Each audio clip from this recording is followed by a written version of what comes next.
And so I'll share with you some questions you can ask to get at these things. And we will see in these questions, I remember a while back I was getting on an airplane and I noticed that the gentleman sitting next to me was reading the book that I had literally finished the night before, so naturally I started a conversation with him about the book. And we talked about the book and the premise of the book and the author. And then I asked him who he was and what he did. And well, he said, I'm the CEO of such and such a company. It's publicly traded manufacturing firm. I'm the founder. And it's told me its market cap, And then I began to ask him how the economy was affecting his business and this and that. And we're talking for probably 15, 20 minutes. And then I noticed he hesitated and blushed ever so slightly and said, I'm sorry, I don't mean to dominate the conversation. He said, what is it that you do? And I said, I design questions around money. He said, I've never heard that one. For a career, he said, try one out on me. I said, gladly. I said, think back to when you're young, and what's the first recollection that comes to you that's related to money?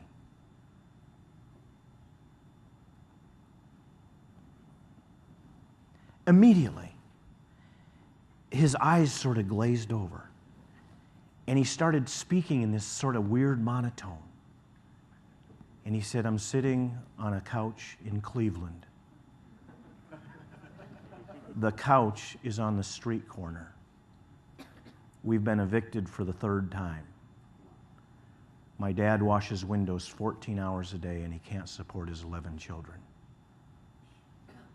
My neighbors are driving by in a black car pointing at my brother and I on the couch. All righty then. My next question is,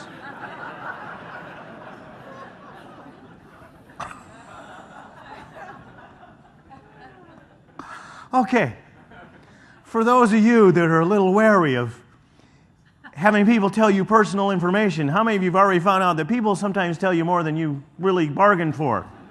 Right? When you're involved with money, you're going to hear stories, aren't you? Ask any accountant. They know more about their clients than their spouses do. There's a story to money. Wow, this was an interesting answer, wasn't it? And let me ask you a question. If this gentleman was your client, how many of you would want to know that story about him? Just out of curiosity, let me see how many of you want to. Oh, you shouldn't have done that. I've got you checkmated now. I did warn you about trick questions, didn't I?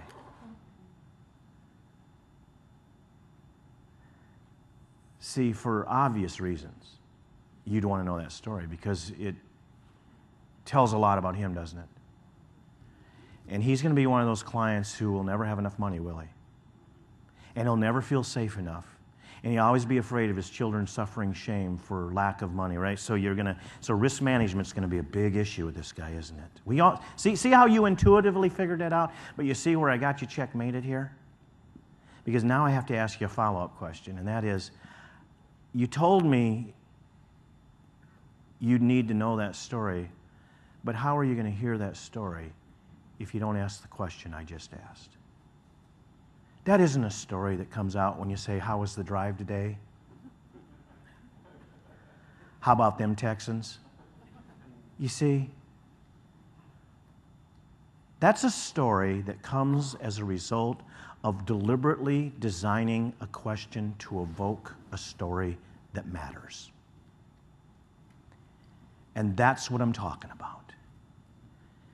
When you ask a question they've never been asked, they get the opportunity to tell a story they may have only told to 1 or 2 people in their life, and now you're one of those 1 or 2 people. And the question I have for you is, do you want to be one of those 1 or 2 people that know that story?